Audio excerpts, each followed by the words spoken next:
सुर्खियों में। नमस्कार, कार्यक्रम प्रदेश की सुर्खियों में आपका स्वागत है। नारी केवल एक शब्द नहीं बल्कि संपूर्ण सृष्टि का आधार है। वो जीवनदायिनी है, प्रेम की मूर्ति और रिश्ते संवारने वाली शक्ति है। भारतीय संस्कृति में नारी को शक्ति, ममता और त्याग का स्वरूप माना गया है। महिलाओं ने इतिहास में हर क्षेत्र में अपनी छाप छोड़ी है, चाहे वो शिक्षा हो, राजनीति हो, विज्ञान हो या खेल का मैदान। आज महिलाएं हर क्षेत्र में आगे बढ़ रही हैं, फिर भी कई चुनौतियां उनके सामने खड़ी हैं। समाज में आज भी घरेलू हिंसा, लैंगिक भेदभाव, शिक्षा में असमानता, दहेज प्रथा, बाल विवाह जैसी बुराइयां मौजूद हैं। अगर हम किसी समाज को मजबूत बनाना चाहते हैं तो सबसे पहले हमें महिलाओं को सशक्त बनाना होगा। महिला सशक्तिकरण का अर्थ है महिलाओं को उनके अधिकार, शिक्षा, रोजगार और स्वतंत्रता देना, ताकि वे अपने जीवन को अपनी शर्तों पर जी सके। अंतर्राष्ट्रीय महिला दिवस के उपलक्ष्य में आज हम बात करेंगे आत्मनिर्भर होती महिलाओं के बारे में। उन महिलाओं के बारे में जो खुद आत्मनिर्भर हुई हैं, साथ ही दूसरी महिलाओं को भी आत्मनिर्भर कर रही हैं। आज की हमारी मेहमान हैं रेखा पांडे जी, जो जिला भोपाल परियोजना प्रबंधक हैं। बहुत बहुत स्वागत है आपका कार्यक्रम में रेखा जी। धन्यवाद। और हमारी दूसरी मेहमान है रोशिता हिंडोलिया, जो बैंक सखी हैं। कार्यक्रम में आपका भी बहुत बहुत स्वागत है। धन्यवाद मैम। तो कार्यक्रम की शुरुआत करते हैं रेखा जी आपसे। सबसे पहले मैं जानना चाहूंगी कि मध्य प्रदेश सरकार महिलाओं को आत्मनिर्भर बनाने के लिए कौन कौन सी परियोजनाएं चला रही है? हाँ, नमस्कार मैडम, मेरा नाम रेखा पांडे है और मैं जिला परियोजना प्रबंधक मध्य प्रदेश गृह राज्य ग्रामीण आजीविका मिशन जिला पंचायत भोपाल में कार्यरत हूँ। महिलाओं को सशक्त बनाने के लिए मध्य प्रदेश सरकार, केंद्र सरकार का मिला जुला कार्यक्रम ये आजीविका मिशन कार्यक्रम है। इसमें भोपाल जिले में 53,260 महिलाओं को स्व सहायता समूह से जोड़ा गया है, जिसमें महिलाओं को स्व सहायता समूह में एक साथ एकजुट होकर महिला सशक्तिकरण के लिए एक बहुत अच्छा उदाहरण है। इस उदाहरण को पेश करने के लिए या इस उदाहरण तक आने के लिए बहुत सारी चुनौतियां भी आई हैं, लेकिन महिलाओं को इस कार्यक्रम के दौरान समूह गठन करना, समूह बैंक में खाता खुलवाना, बैंक से लेन देन करना, कृषि संबंधी जानकारी और प्रशिक्षण देना, पशु संबंधी जानकारी प्रशिक्षण देना, जेंडर जो आपने अभी कहा, लैंगिक भेदभाव किस तरीके से दूर करना है, समाज में रहकर अपनी बेटियों को कैसे आगे बढ़ाना है, स्वास्थ्य और स्वास्थ्य संबंधी जानकारी देना, छोटे छोटे कौशल उनको आगे बढ़ाना, छोटे छोटे उद्योग धंधों से उनको अपनी आजीविका में परिवर्तन करने के लिए यह कार्यक्रम भोपाल में 2017 से लागू हुआ है। और इस दौरान हमारे साथ जो स्व सहायता समूह में जो महिलाएं जुड़ी हैं, उनमें से कम 160 हमारे साथ बैंक सखी हैं। कुछ महिलाएं हैं जो 100 के ऊपर महिलाएं हमारे पास कृषि सखी हैं, पशु सखी हैं, बैंक सखी हैं, टैक्स सखी हैं, IBCB सखी हैं और बहुत सारी इस तरीके जो कार्यक्रम चलाए जा रहे हैं, उसमें इन महिलाओं को पहले राज्य स्तर पर, जिला स्तर पर, ब्लॉक स्तर पर प्रशिक्षण दिया जाता है। प्रशिक्षण में जब वो परिपक्व हो जाती हैं, उनका एक छोटा सा टेस्ट लेके उनको मास्टर ट्रेनर बनाया जाता है। फिर ये जो हमारी स्व सहायता समूह की दीदियाँ हैं, ये जो मास्टर ट्रेनर बन चुकी हैं, ये गाँव-गाँव जाके दीदियों को इस विषय में प्रशिक्षण देती हैं। प्रतिदिन कम से कम 110 दीदियाँ काम करती हैं, जो हमारे 16 CLF हैं और हर CLF में 5 से 6 दीदियाँ हैं, जो महिलाओं को सशक्त करने के लिए, उनको शासन की योजनाओं को उन तक पहुँचाने के लिए बराबर प्रयासरत हैं। एक समय ऐसा था कि महिलाएं बैंक में जाती थी तो बैंक का जो सिस्टम होता है या बैंक का जो ऑफिस का डेकोरेशन होता है, उसको देख के वो अंदर जाने में हिचकिचाती थी। और आज हमारे साथ कम से कम 84 महिलाएं ऐसी हैं जिन्होंने कम से कम 50 लाख से लेके और 3-3 करोड़ तक एक बैंक सखी ने महिलाओं को लोन डिसबर्स कराया है, उनके डॉक्यूमेंटेशन कराए हैं, महिलाओं को ले जाके उनको समझाया है। इस तरीके से अभी इस साल का हमने 131% लक्ष्य प्राप्त किया है। इन सब में बैंक सखियों का बहुत सारा योगदान है और हमारी बैंक सखियों के द्वारा बैंक मैनेजर और जो स्व सहायता समूह उनके बीच एक ब्रिज का काम किया जाता है। बैंक में क्या प्रॉब्लम है वो दीदियों को बताया जाता है, दीदियों के साथ क्या दिक्कत है वो बैंक मैनेजर को बताया जाता है। और बैंक मैनेजर आज ये पोजीशन हो गई कि बैंक मैनेजर खुद गांव में जाके और दीदियों को एक स्व सहायता समूह को 10 लाख लोन तक दिया जा रहा है। बिल्कुल, तो राज्य सरकार किस तरह से महिलाओं को सशक्त कर रही है, बहुत अच्छे से रेखा जी आपने समझाया, हमारे श्रोताओं को बताया। हमारे साथ दूसरी मेहमान है रोशिता जी। रोशिता जी, आप एक बैंक सखी हैं। आपसे जानना चाहूँगी कि आपकी शुरुआत कैसे हुई, अपने बारे में कुछ बताइए। नमस्ते, मेरा नाम रोशिता हिंडोलिया है और मैं ग्राम पडरिया काची में रहती हूँ। मेरे समूह का नाम सरस्वती आजीविका स्व सहायता समूह है और मैं समूह में जो है 3-4 साल पहले मैं जुड़ी थी इसमें। तो उससे पहले जब मैं जुड़ी थी तो मैं सिर्फ घर में एक गृहिणी थी, जिससे पहले मैं कुछ नहीं करती थी, मेरी कोई आजीविका नहीं थी।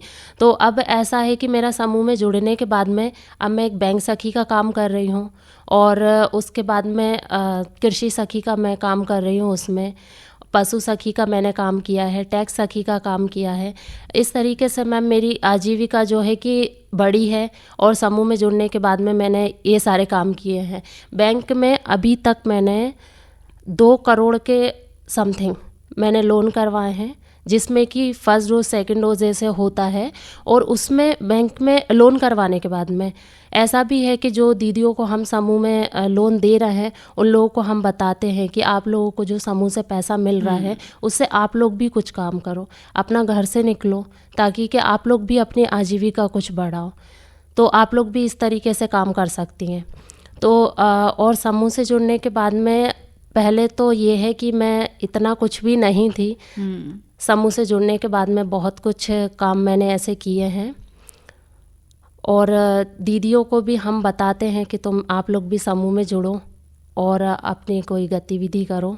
बिल्कुल, बहुत सही बात बैंक सखी हमारी रोशिता जी ने बताई कि पहले वो मात्र एक गृहिणी थी और कैसे वो आत्मनिर्भर हुई हैं, साथ ही दूसरी महिलाओं को भी प्रेरित कर रही हैं कि वो भी घर से बाहर निकले ताकि उनकी भी आर्थिक स्थिति मजबूत हो सके और वो अच्छा जीवन जी सके। रेखा जी, जिस तरह आपने बताया कि सरकार बहुत सारी योजनाएं चला रही है, मैं जानना चाहती हूँ कि मध्य प्रदेश आजीविका मिशन की महिलाओं को लेकर क्या भूमिका है?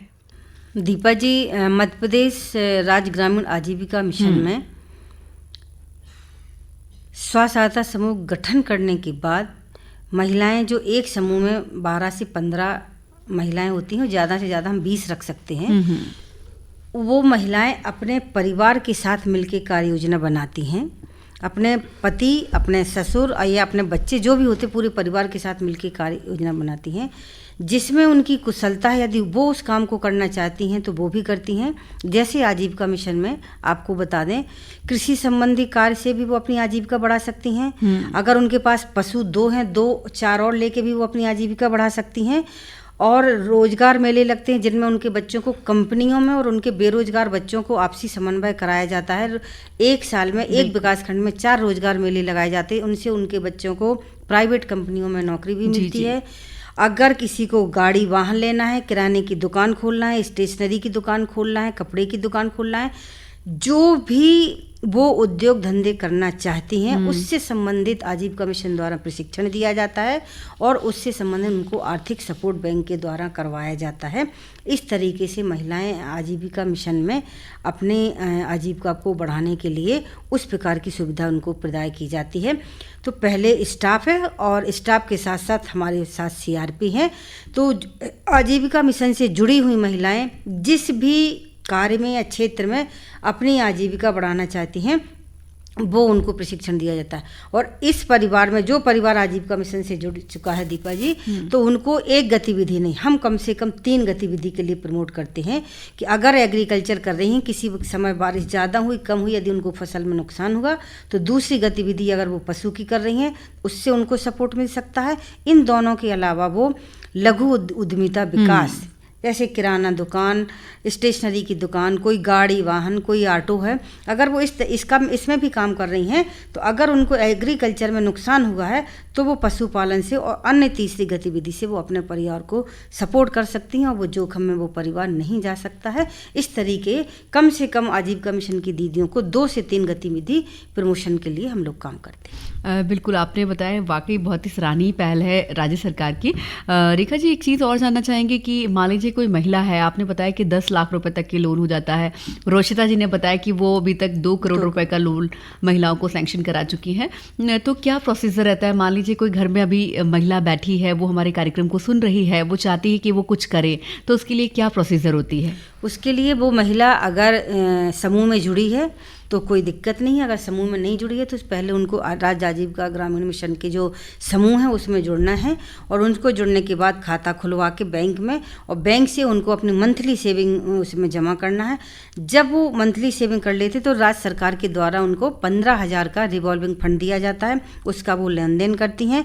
इस समय तक क्योंकि 3 से 6 महीना होता है तो बैंक उनके साथ पूरी तरीके से नहीं जुड़ पाती है, तो राज्य सरकार द्वारा फिर उनको 1 लाख रुपए दिए जाते हैं, जिससे वो अपनी आजीविका थोड़ा बहुत आपसी लेन देन करती हैं। इसके साथ ही बैंक फर्स्ट डोज में 1.5 लाख रुपए, सेकेंड डोज में 2 से 3 लाख रुपए, थर्ड डोज में 3 से 6 और फोर्थ डोज में 6 से 10 लाख रुपए तक उनको दिया जाता है, और इससे वो छोटी छोटी गतिविधि करके अपनी बृहद गतिविधि कर लेती हैं।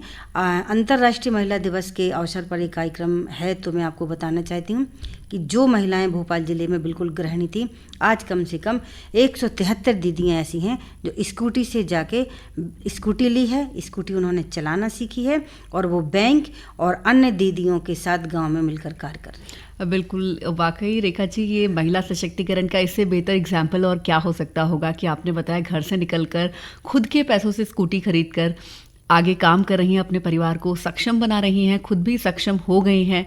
वाकई बहुत सराहनीय पहल है। रोशिता जी, आपकी क्या भविष्य की योजना, आप क्या करना चाहती हैं? और आगे मैम, ये अभी तो आगे बढ़ने के बाद में इसमें मैं अपनी आजीविका जो है मैम, वो तो अभी आगे मुझे समूह से जुड़ने के बाद में मिला ही है। मैं अपनी आजीविका और बढ़ाना चाहती हूँ, और मेरा जो घर है उसे अभी तो मैम, अभी जो मेरी आजीविका के बाद में मैं अच्छे से अपनी फैमिली में मेरी आजीविका से भी मैं कुछ सपोर्ट कर पा रही हूँ। आगे जाके मैं अपने बच्चे को भी अच्छे स्कूल में पढ़ाना चाहती हूँ, और अपने खुद के लिए भी कुछ सेविंग्स ऐसी करना चाहती हूँ जो कि मैं आगे फ्यूचर में मुझे काम आए। बिल्कुल, वाकई बहुत अच्छी बात कही है आपने। रेखा जी, एक बात और अपने प्रदेश में है लखपति दीदी योजना, ये क्या है और हमारे प्रदेश में इसकी क्या स्थिति, इसके बारे में हमारे श्रोताओं को बताइए। बिल्कुल, माननीय प्रधानमंत्री महोदय ने लखपति योजना के लिए जो घोषणा की थी, और भोपाल में इसको 17,434 महिलाओं का लक्ष्य मिला है, और अभी तक हम लोग 6,370 महिलाओं को लखपति बना चुके हैं।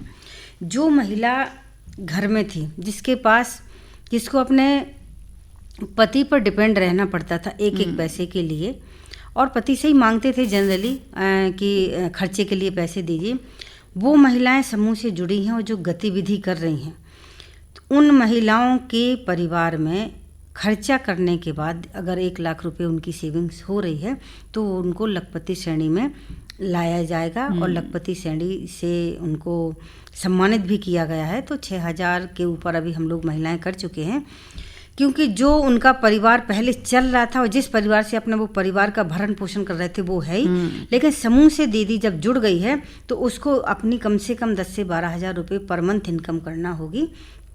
इसके लिए हम लोग और आजीविका मिशन का परिवार और मध्य प्रदेश शासन और केंद्र शासन दृढ़तापूर्वक उनके साथ मिलजुल के काम कर रही है कि जो लक्ष्य प्राप्त हुआ है 2 साल का लक्ष्य, हम 2 साल में इस लक्ष्य को पूरा कर पाएँ।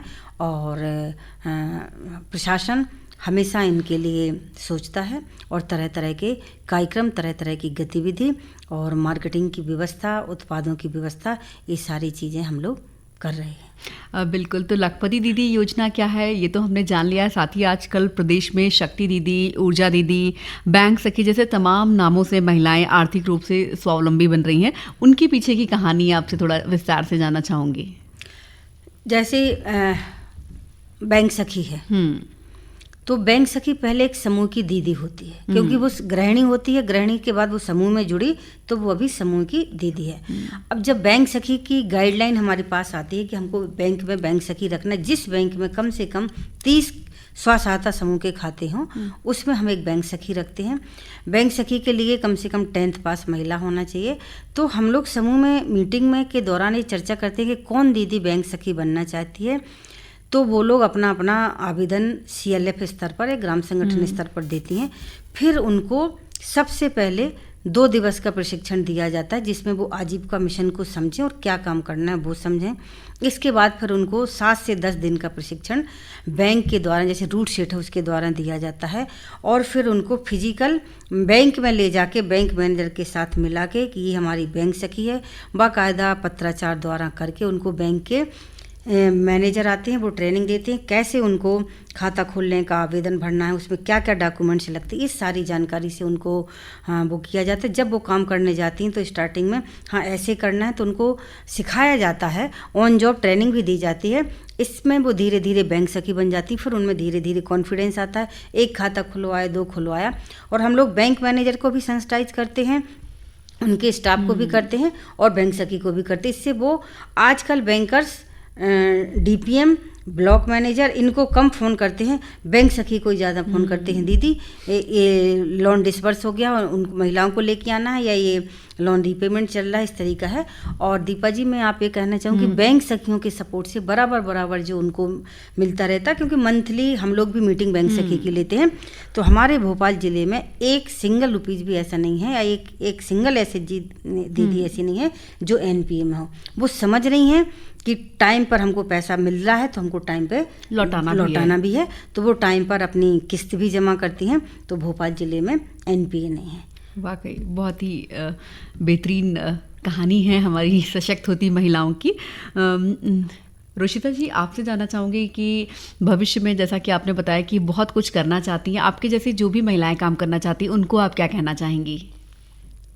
मेरे जैसी जो भी महिलाएं काम करना चाहती हैं उनको मैं यही कहना चाहूँगी कि वो भी घर से बाहर निकलें, समूह में जुड़े। अभी तक बहुत सी जगहों पर ऐसा है कि वैसे तो बहुत सारी दीदियाँ समूह में जुड़ी हैं और इतनी जागरूक हैं कि हम समूह में जुड़ेंगे तो हमें कुछ अपनी बचत भी जमा होगी, उसमें हमें कम पैसों पर लोन मिलेगा। क्योंकि मैम सबसे पहली चीज़ ये होती है कि पैसा, तो वो हम लोगों को जो समूह से मिलता है मैम, हमें आरएफ का जो फंड मिलता है और उसके बाद में जो हमारे लोन होते हैं मैम, वो बहुत ही कम % पर हमारा होता है। तो सबसे पहला मेन हमारे लिए वो होता है कि हमें पैसा मिलता है।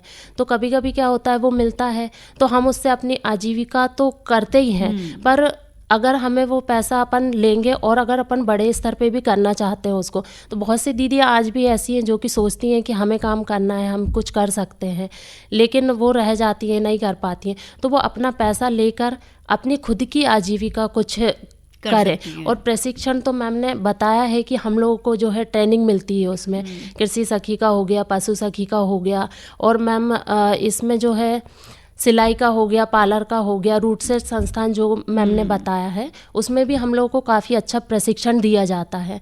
तो मैम उसको सीखकर भी हम वहाँ से ट्रेनिंग लेकर हम अपनी आजीविका कुछ कर सकते हैं। और बहुत सारी दीदियाँ जो है कर भी रही हैं, पर जो दीदियाँ अभी नहीं कर रही हैं तो उनसे भी मैं यही कहना चाहूँगी कि वो भी अपनी कुछ आजीविका करें, अपनी गतिविधि करें, खुद का कुछ काम करें वो। और जो अपना समूह से जुड़ने के बाद में जो यहाँ से हम लोगों को लाभ मिल रहा है उसका वो पूरा लाभ ले, घर से बाहर निकले, कुछ सशक्त बने। बिल्कुल सही कहा रोशिता जी ने कि बहुत सारी योजनाएं हमारी सरकार चला रही है, बस आपको अपने घर से कदम निकालने हैं। और मैम इसमें एक चीज़ ये भी कहना चाहूँगी कि ऐसा है कि बहुत सारी दीदियाँ हैं जो कि मैम उन्हें मोबाइल चलाना भी नहीं आता है, उनको समझ में नहीं आता है। तो ऐसा है कि जैसे हम बैंक सखियाँ हो गई हैं तो हम लोग हर गाँव में अपना जाते हैं, दीदियों की मीटिंग लेते हैं, उन लोगों को हम बताते हैं कि दीदी आप लोग जो है ये काम आप कर सकती हैं। उनको पता होता है कि हम ये कर सकते हैं, लेकिन उन्हें क्या है कि एक रास्ता अगर नहीं मिल पाता है तो वो भी जो है कि हम लोगों के माध्यम से या मैम लोग हम लोगों को बताते हैं, या हर गांव में अपना हम लोग वो चीज़ भी सबको राह दिखाने की देर है मैम, वही है। हाँ, बिल्कुल सही कहा कि जो भी महिलाएं ये कार्यक्रम सुन रही हैं, उम्मीद है कि अगर आप कुछ करना चाहती हैं तो ज़रूर समूह से जुड़िए, आगे बढ़िए और दूसरों को भी, जैसे कि रोशिता जी हैं आगे बढ़ा रही हैं, आप भी उनके साथ कदम ताल करिए और आत्मनिर्भरता की कहानी लिखिए। रेखा जी, आपसे कुछ और सवाल हैं। मध्य प्रदेश सरकार जो है महिलाओं के लिए रोजगार सृजन की दिशा में और क्या क्या कर रही है? काफ़ी कुछ आपने हमें बताया है और जो नहीं हम जान पाए हैं उसके बारे में चाहेंगे कि आप हमारे श्रोताओं को बताएं। रोजगार सृजन की उसमें मैं आपको एक एग्जाम्पल भी बताऊंगी कि भोपाल ज़िले में जो रोजगार मेले का आयोजन किया जाता है उसमें 18 साल से 40 साल तक की महिलाएं पुरुष बच्चे दोनों आते हैं। 5वीं पास, 8वीं पास, 10वीं पास, 12वीं पास और ग्रेजुएशन के, और जो नहीं भी पढ़ी लिखी हैं वो भी महिलाएं आती हैं। हमारे भोपाल ज़िले में पहले जो कलेक्टर थे अविनाश लवानिया सर, उन्होंने यहाँ पे गोकुलदास फैक्ट्री आई थी, तो उन्होंने कहा था कि हाँ हम आपका सपोर्ट करेंगे, लेकिन आपको भी हमारा सपोर्ट करना पड़ेगा कि हमारी महिलाओं को उसमें रोज़गार देना होगा आपको।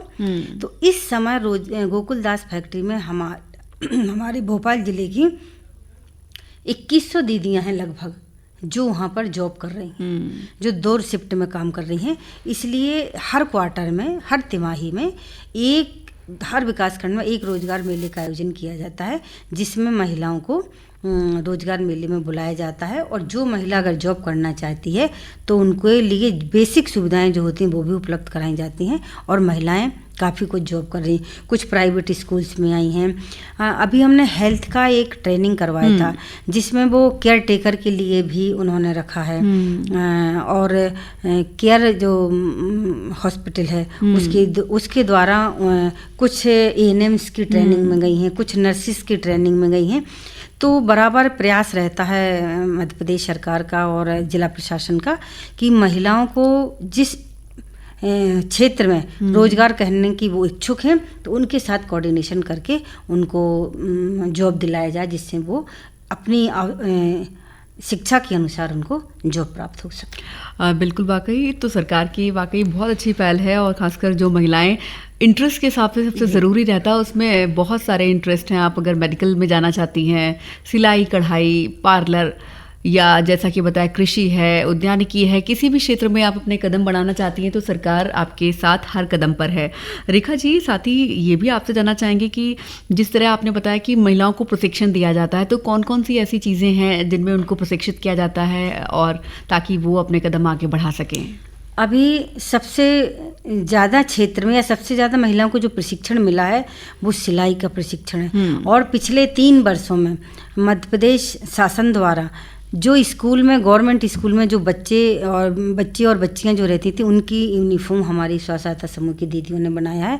तो सिलाई प्रशिक्षण है, ब्यूटी पार्लर का प्रशिक्षण है, मेहंदी प्रशिक्षण है, सॉफ्ट टॉयज का प्रशिक्षण है, आर्टिफिशियल ज्वेलरी का बहुत बड़ा हब है अभी भोपाल में जो चल रहा है, उसका प्रशिक्षण है। और बच्चों के लिए TV repairing, mobile repairing, refrigerator, motor winding, और जिस क्षेत्र में वो प्रशिक्षण, और डेयरी का प्रशिक्षण, और जिस क्षेत्र में महिलाएं या उस क्षेत्र के बच्चे कुछ प्रशिक्षण लेना चाहते हैं, अगर उनकी लिस्ट प्राप्त होती है, हम लोग जाते हैं तो उनको अवेयरनेस की जानकारी देते हैं और वो बताते हैं, तो वो प्रशिक्षण भी हम कलेक्टर महोदय के समक्ष रखे। और रूट सेट जो हमारी एक हमसे जिसका मध्य प्रदेश शासन से उसका MOU है कि वो प्रशिक्षण देते हैं, तो उनसे हम वो प्रशिक्षण भी अलग हट के भी जो प्रशिक्षण लिया जाता है वो भी दिया जाता है। अभी बिस्किट बनाने का दिया है, टोस्ट बनाने का दिया, अभी मिलेट दीदी कैफे है। और हमारी जो दीदियों को फूड के क्षेत्र में जो प्रशिक्षण दिया गया है, CM हाउस में दीदी कैफ़े चला रही हैं, वल्लभ भवन में दीदी कैफ़े चला रही हैं, सुशासन भवन में चला रही हैं, भोपाल हाट में चला रही हैं, MLB कॉलेज में चला रही हैं, ITI में चला रही हैं, जिला पंचायत में खुद हैं। इन सब दीदियों को फूड का प्रशिक्षण दिया गया है। बिल्कुल सही कहा कि अगर खाना बनाने में महिलाओं की तो रुचि रहती है, और हमारी जो फूड कैफ़े दीदी हैं वो काफ़ी उनकी सफलता की कहानी हम सबके सामने आ रही है कि कितने अच्छे से वो कैफ़े संचालित करती हैं। रुचिता जी, चलते चलते मैं आपसे जानना चाहूँगी कि आप महिलाओं को क्या संदेश देना चाहती हैं कि वो किस तरह से आगे बढ़ें, क्या करना, जो चाहती हैं अपने सपनों को कैसे साकार कर पाएँ आपकी ही तरह? मैम, जैसे कि मैम ने बता ही दिया है सारी चीज़ें उसमें, कि अगर दीदियाँ, ऐसा भी है उसमें कि दीदियाँ जो भी अपना काम, जिस चीज़ में उनका इंटरेस्ट है उस चीज़ में अगर वो लोग आगे बढ़ना चाहती हैं तो उसमें उनको प्रशिक्षण दिया जाता है, उसमें उनको बताया जाता है कि आपको ऐसा नहीं है कि आप अभी अपना कुछ नहीं कर पा रहे हो, आप लोगों को प्रशिक्षण दिया जाएगा उसके लिए, और उसके बाद में जो आप अपना काम करना चाहती हो वो आप कर सकती हो उसमें, और आप आगे बढ़ सकती हो।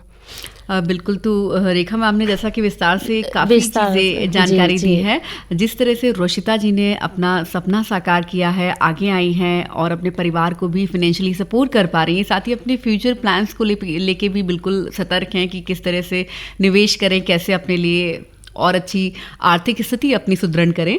रेखा जी, आपसे जानना चाहेंगे कि महिलाओं को खासकर देखा जाए तो हर सेक्टर की जानकारी रहती है, लेकिन फाइनेंशियली इतनी, वो जो बोलते हैं आरबीआई भी बहुत सारे एड्स चलाता है कि वित्तीय समझदारी बहुत ज़रूरी है, उसके लिए आप हमारी महिलाओं को क्या कहना चाहेंगे?